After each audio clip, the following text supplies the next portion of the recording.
Hello दोस्तों, मैंने आप लोगों के कमेंट्स देखे हैं जिसमें कुछ लोगों ने ये कहा हुआ है अगर आप लोगों को इस स्टोरी का सीजन 1 भी देखना है तो मैं एक्सप्लेन जब ही करूंगी जब इस वीडियो पर 500 कमेंट मुझे इस वीडियो में चाहिए तो ही मैं ये सीजन 1 एक्सप्लेन करूंगी कि मैं ये जान सकूं कि आप लोगों को सच में ये एपिसोड देखना है और किसे नहीं। तो मुझे कमेंट्स में जरूर बता देगा कि मैं उससे स्टार्ट कर दूं और आप लोग मुझे सब्सक्राइब जरूर करें जिससे मुझे और भी हिम्मत मिलती है। तो चलते हैं हम अपनी स्टोरी की तरफ। Let's go story time. और वू शेंग मास्टर लू के पास बैठा हुआ होता है और जो गायों ने वू शेंग को बताई होती है वो सारी बातें मास्टर लू को सब बता देता है। तो मास्टर लू सोच में होते हैं और उसी वक्त मास्टर का साथी कह रहा होता है मास्टर 2000 बेसमेंट रजिस्टर हैं वूयू सिटी के पर 100 बेसमेंट वो रजिस्टर नहीं है और वो छुपी हुई है और जिसका हमें भी पता नहीं और टैंक कॉय को फाइंड करना इतना आसान नहीं होगा। और फिर टैंक कॉय को दिखाते हैं जिसके पाँव से खून निकल रहा होता है और फिर मास्टर लू कहते हैं मैं जाकर इस सिटी के लॉर्ड से मिलता हूँ जब तक तुम लोग टैंक कॉय को फाइंड करो और साथ में अपने पास डॉक्टर को भी रखो क्योंकि टैंक कॉय जख्मी जो है और सभी लोग सिटी के सारे हाउस में कुछ ही घंटे में सर्च करने की कोशिश करो चाहते नहीं। तो मास्टर लू पूछते हैं क्या बात है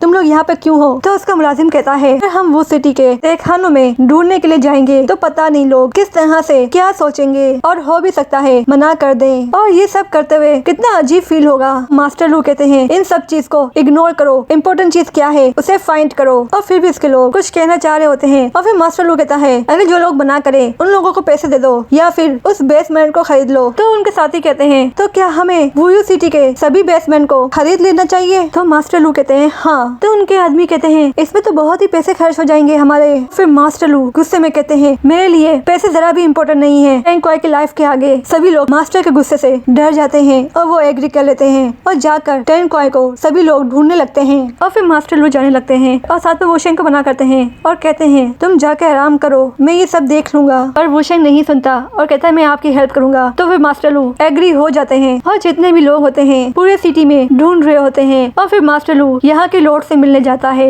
मास्टर लू के गार्ड और उसके सिपाही मास्टर लू के लोग सभी टैंक कॉय को ढूंढने के लिए हर घर की तलाशी ले रहे होते हैं। काफी घर के ओनर अंदर आने के लिए हाँ बोल देते हैं और जो लोग ना बोलते हैं उनको बहुत सारे गोल्ड कॉइन्स की थैली दे रहे होते हैं। और मास्टर लू भी आ जाते हैं और वो लिस्ट देते हैं सभी लोगों को जिससे वो उस लिस्ट की हेल्प से बेसमेंट में तलाशी ले सके। और फिर दिखाते हैं डाई मुझे कह रहा होता है मुझे लगता है वूशेंग के दिल में तुम रहती हो पर ये अजीब बात नहीं है और उसे ये जरा भी पता नहीं कि तुम गायब हो। फिर सोंग्यू कहती है तुम पागल हो क्या तुम वूशेंग को बचा पाओगी क्या वूशेंग तुम्हें बचा पाएगा। तो वूजी कह रहा होता है क्या फर्क पड़ता है। और वूजी ये भी कह रहा होता है क्या तुम्हें लगता है कि तुम्हारी फैमिली तुम्हारे प्यार को एक्सेप्ट करेगी। और सोंग्यू से एक ही बात कहती है तुम सच में पागल हो एक बहुत ही अच्छे डॉक्टर को जानती हूँ जो तुम जैसे लोगों को ठीक कर सकता है। तो फिर डाई वूजी कहता है तुमने मुझे बहुत ही अच्छा आइडिया दिया। और फिर डाई वूजी सोंग्यू को पकड़ता है जबरदस्ती एक पिल खिला देता है और सोंग्यू खांसी कर रही होती है और उससे पूछती है तुमने मुझे कौन सी पिल खिलाई है। पर डाई वूजी उसे कोई आंसर नहीं देता। और फिर सोंग्यंग देखती है मास्टर लू के कुछ सिपाही यहाँ पे आ रहे होते हैं। तो फिर सोंग्यंग वहाँ से गिरने की कोशिश करती है पर डाई वूजी उसे पकड़ लेता है और सीन चेंज होकर मास्टर लू के पास आता है। मास्टर लू का शेडो गार्ड आता है और वो कह रहा होता है रेड कलर के रोब पहनकर कुछ लोग यहाँ से वहाँ हो रहे हैं। तो फिर मास्टर लू से कह रहा होता है कुछ लोग मेरे साथ चलो। तो मास्टर लू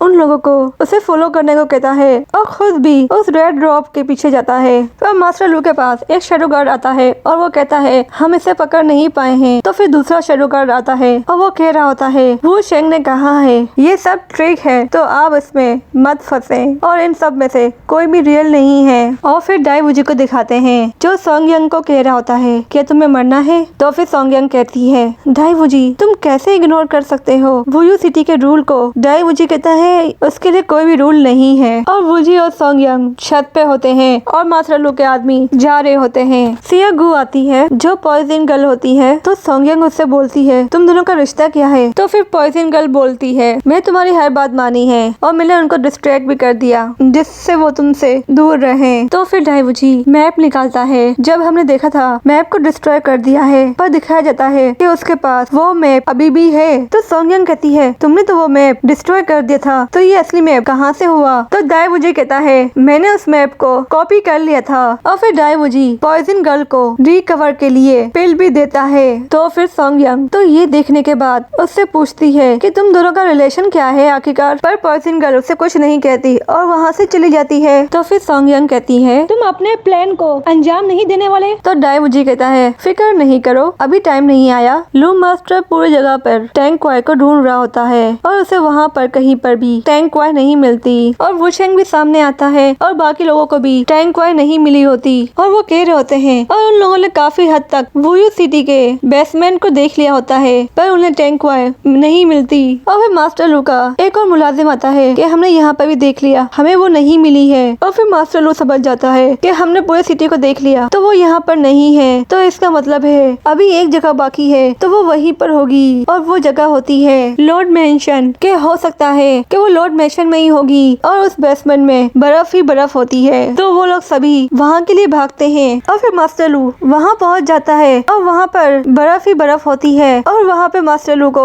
टैंग क्वाई का ग्लासेस मिलता है और वो उसे उठा लेता है और फिर वो आगे बढ़ता है। और फिर मास्टर लू के और वुशेंग सभी चारों तरफ टैंग क्वाई को ढूंढ रहे होते हैं। टैंग क्वाई मिल जाती है और फिर मास्टर लू उसे अपनी बाहों में लेते हैं और फिर मास्टर लू देखते हैं कि टैंग क्वाई होश भी नहीं आ रही और साथ ही उसके पाँव से खून बह ही रहा है, रुकने का नाम नहीं ले रहा। तो वो फौरन ही डॉक्टर को बुलाता है। तो फिर वहाँ पर वुशेंग आता है और वो कहता है क्या हुआ है टैंग क्वाई के साथ। और वो कहता है टैंग क्वाई बर्फ में होने के बाद भी उसका खून स्लो हो गया है पर रुका नहीं है। और फिर वो वापस कहता है जाओ और जल्दी से डॉक्टर को लाओ। तो फिर वुशेंग कहता है मेरे पास एक तरीका है जिससे इसका खून रुक सकता है। तो वो अपने हाथ में खून रोकने के लिए एक मशीन निकालता है और फिर वो मास्टर लू को कहता है आपको मुझ पर यकीन रखना होगा, मैं ठीक कर दूंगा। तो मास्टर लू कहता है मुझे तुम पर यकीन है। तो फिर वुशेंग आता है और उसके पाँव पर तो उस मशीन को स्टेप करता है जिससे टैंग क्वाई का खून रुक जाता है और सभी लोग ये देख रहे होते हैं। वाकई में ये करने से टैंग क्वाई का खून रुक गया है।